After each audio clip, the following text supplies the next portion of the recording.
When you bring your child home for the first time, you want a baby monitor you can trust. When you choose Stork, you choose technology trusted to monitor 10 million babies in hospitals every year. Stork continuously tracks your baby's pulse rate, oxygen saturation, and temperature. Visit MassimoStork.com to learn more. Stork, a revolutionary baby monitor, is born. Stork is not a medical device. Read and understand all product labeling. Massimo data on file.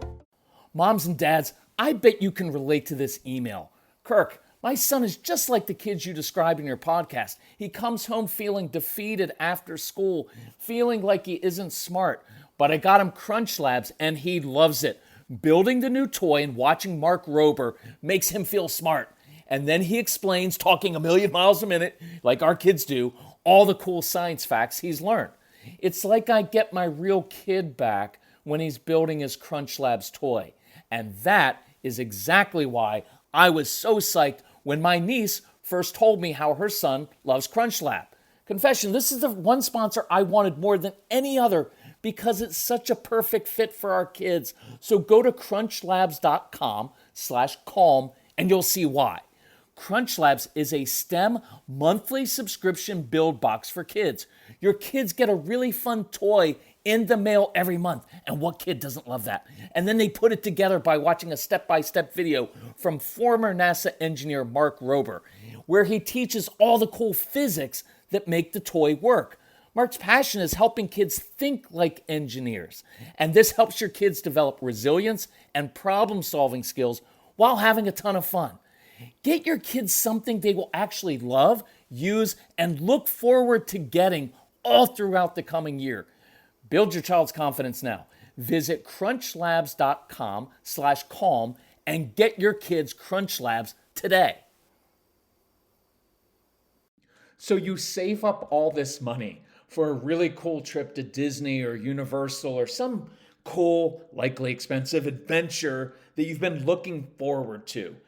And the entire time, your strong-willed child complains, literally the entire time, about every activity, making everybody miserable. And then 3 weeks later, the grandparents come over and your child tells them what an amazing time he had. And you're like, what the?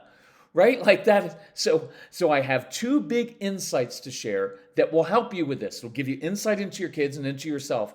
And that's what we're going to talk about on today's episode of the Calm Parenting Podcast. So welcome. This is Kirk Martin, founder of Celebrate Calm. You can find us at celebratecalm.com.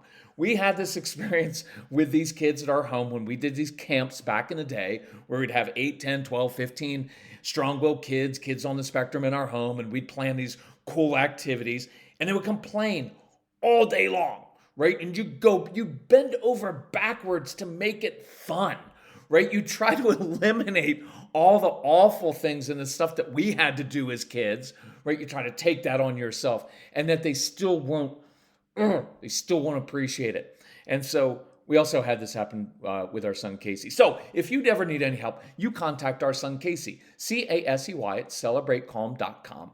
Tell us about your family. What are you struggling with? Whether it's this or any of the other 1,000 issues that you struggle with.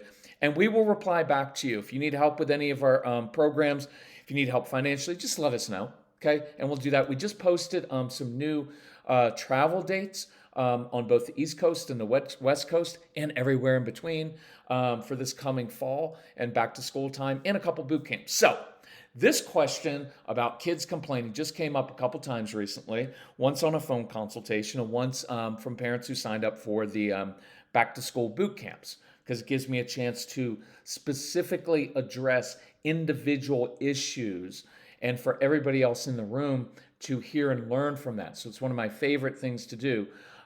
So these separate families just got back from their early summer vacation, experienced the same thing. So 2 huge insights, and then we'll go through each of them individually. Number 1, oftentimes our kids express themselves and their disappointment at a greater level than they actually feel inside. So what you hear sounds awful, but inside, they don't often feel it at that same level. Second insight, Their complaining, their boredom does not obligate you to fix it for them. And that's where we get stuck a lot as parents. So let's take this one by one. Number one, our kids often express themselves in their disappointment at a greater level than they feel inside. It's just how they process disappointment and frustration. It's external. See, because look, you work through feelings by talking, by hearing it come out, right? Just going into your brain and trying to think through everything and make decisions all the time is really difficult until you verbalize it. And look, it's also better in ways than bottling it up, because some of you complain about your kids not sharing their feelings, and then you complain when they do share them. And I get that. And I'd like to be able to say I've got a script to give you so that your kids get to learn to be grateful and just express gratitude all the time. But I found that it doesn't work well in life to convince people to feel the way that you want them to feel. It makes everybody frustrated. So I want you to model it for your kids. Look, if you want your kids to be grateful, practice gratitude. Live a life of gratitude even when things go wrong. If you want your kids to be giving and selfless, then model that. Allow someone to cut in front of you in the line, at the grocery store, at the post office, while driving. Good luck with that. Even when you're in a hurry, because they do notice that stuff. But don't lecture them about it. Don't get snotty and like, well, nobody responds well to that, right? And we know this. It usually takes some kind of moving personal experience or some maturity to give a larger perspective on life anyway, right? Look, I want to normalize some of this. Little kids are supposed to be a little self-centered, right? Because when they wake up, everything's new to them. They're too busy processing stuff to see the larger picture. Think about being a teenager. When you and I were teenagers, we didn't have great perspective on life. We weren't thinking about long-term considerations all the time. Sometimes I did, but most of the time, you know what I was doing? Trying to figure out in the moment what I wanted to do, right? And I was impulsive. It's like, my friends are going to this thing. I have to figure out how to get to that thing and how to manipulate my parents into doing that. That's normal. I'm not saying it's right. It's just normal, so don't get freaked out about that. And I don't want you to expect your kids to be like little grown-ups yet. Do I want them to learn how to be mature and make good decisions and be responsible for themselves? Absolutely. But I don't project the responsibilities of a 40-year-old adult onto a 7-year-old or a 17-year-old, right? Does that make sense? I want them to be responsible, own their own emotions, own their behavior. But I don't expect them to be 40-year-olds because you weren't like that when you were a kid, unless you probably grew up in a home where one of your parents maybe was an alcoholic, or a parent died, or you had a lot of trauma in your life, and then you were overly responsible as a child. And that causes a lot of issues now, right? Because now you can get resentful, or you're overly responsible for everybody else, and you develop some really bad patterns where you take everything personally. So that's a separate issue, but we have to deal with those things, right? So here are some options when your kids are complaining. This is a fun one. Experiment with it. Join in. Just join in. Yeah, you know what? I know exactly what you mean. I hate when that happens. Yeah, these lines, this is miserable sitting in the sun. Whose idea was this anyway? Right? Sometimes when you join in, it's that acknowledgement and validation point, right? Like when you are having a bad day, or let's say someone does something and hurts you, and you bring it up with one of your friends, you're like, you know, Sally said this to me and it really hurt. You don't want your friends saying, oh, you're just overreacting. I'm sure she didn't mean. What you want to hear at first is, oh man, if my friend had said that or done that to me, I'd be really hurt. That's what you want to hear. So experiment a little bit with joining in and valid. Yeah, I'm frustrated too. Yeah, sometimes this part of the trip isn't the most fun. Here's another option. Give your child to vent for a certain amount of time. Maybe it's when they come home from school or in the morning. Hey, here's how it works. For 6.5 minutes, I always like interesting time limits. Sticks in the brain, it makes it more interesting. Your kids listen better. For 6.5 minutes, you may vent about whatever you want. You can complain about your teachers, about other kids in class, about the arbitrary nature of the school system. You can complain about me. You can complain about the president. You can complain about anything and everything. But when that 6.5 minutes is over, then we problem solve.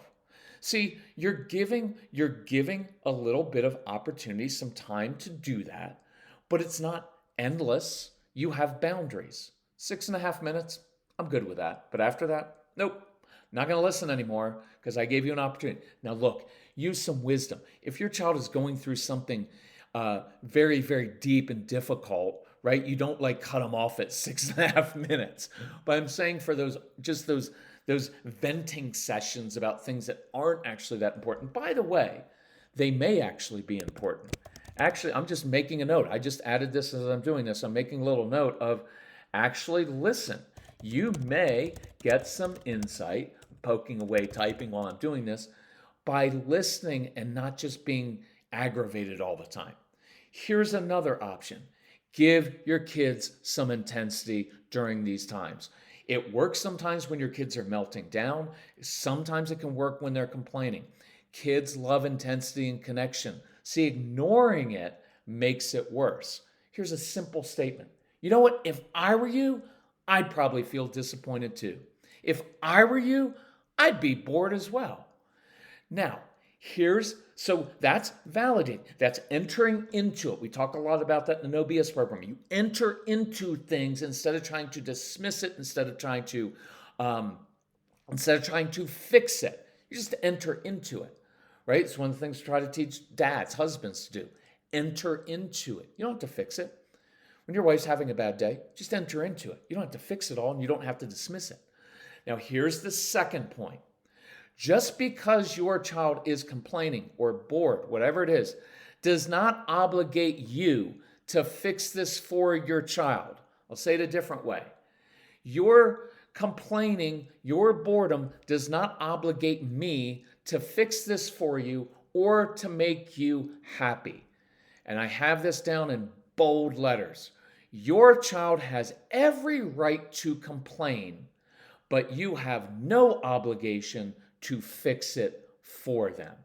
That's really cool because now we're establishing some good boundaries on what everybody is responsible for, right? But that obligation, that feeling of like, oh, they're unhappy and they're complaining. Partly why it bothers us so much is because that complaining implies some presumption that you will take action to relieve their boredom, their disappointment, their frustration, or somehow make it better. But that is not your obligation. Let me say that again. When your kids are complaining about something, when they're bored, part of what bothers us is there's some kind of hidden pressure or a presumption that you as the mom or dad are going to take some corrective action to actually relieve their boredom or their disappointment or their frustration, to somehow make it better and fix it. But that is not your obligation. So here's a script that I want you to use. Again, I don't get snotty with kids. I don't lecture and get snotty. You know what? When I was a kid, who cares what you did as a kid? It just makes you sound old and your kids don't care, right? So here's a mature statement. I'm okay with you being bored. I'm perfectly fine with you being frustrated, being anxious. Don't confuse my validating your feelings with having some obligation to fix it or relieve you of those feelings, right? I'm okay with you being bored. You have every right to be bored, but just don't confuse that with an obligation on my part to fix it. You could simplify it. I'm good with you being bored. Boredom is your choice that you're making, but it's not my job to actually fix that for you, right? I cannot own how you feel, only to model how to deal with your disappointment and give you perspective, right? I can't own how you feel. If you want to feel bored, if you want to feel frustrated and anxious right now, you can do that. I'm okay with that. I can't fix it. What I can do is model in my own life how to deal with frustration and disappointment and boredom, and give you perspective, because I love giving perspective. See, I love being able to say, hey, here's something to think about. What I have found in life is that when I feel a certain way, here's what usually works for me. The choice is up to you. See, now I've put it in their court. I'm refusing to take ownership of fixing that for them. That is a healthy response. You're not being mean. You're not being snotty. You're not being dismissive. You know what? You should just be grateful for every... Ugh, I hate hearing that. You don't want someone to tell you that either, right? You're not being mean, snotty. You're not being codependent. You're not coddling your child. You're establishing proper boundaries for everybody's emotions and responsibilities. And if you listen to the Calm Parenting Package, which if you have it, please listen. That's why you got it. If you don't, go to the website and get it, right? It's the cost of a trip to a therapist appointment, but you get 30 hours of real stuff that works, right? So you'll hear this gem if you listen. I am not responsible for you. I am responsible to you. I am not responsible for you. I am not responsible for your happiness, your behavior, your moods, your boredom. I am responsible to you to model through my example how to handle disappointment, stress, and frustration, so you have a living example, a living lecture, so to speak, right in front of you. Let's practice that this week, because that will begin to change so many different situations in your life. And you can use this all the time with kids. Look, from a 3-year-old who's throwing a tantrum. You can throw a tantrum. I'm just not going to fix this for you. Here's another choice if you want to make it. Teenager throwing a tantrum, so to speak. Same exact tone of voice, same exact response. You have a right to feel this way. 9-year-old, you can be bored. Just don't confuse that with an obligation on my part to fix that for you. What I have found in life is when I get bored, if I do X, that tends to help me. Choice is up to you. See, that's a beautiful thing, but that takes some maturity, takes some self-control, that you're not reacting. You're not trying to dump all this stuff on your kids because you can't handle it. So let's work on that stuff. If you need help, reach out to us. Reach out to Casey, C-A-S-E-Y, at CelebrateCalm.com. Get the Calm Parenting Package, the Get Everything package. If you want to come to the boot camp, sign up for it. If you want to do a phone consultation, you do it right on the website. It's easy. And we'll talk together and work through these issues. Thank you all for listening to the Calm Parenting Package. Calm Parenting Podcast. Thanks for sharing it with other parents. And please let us know if you need anything, because that's what we exist to do. Love you all. Talk to you soon. Bye-bye.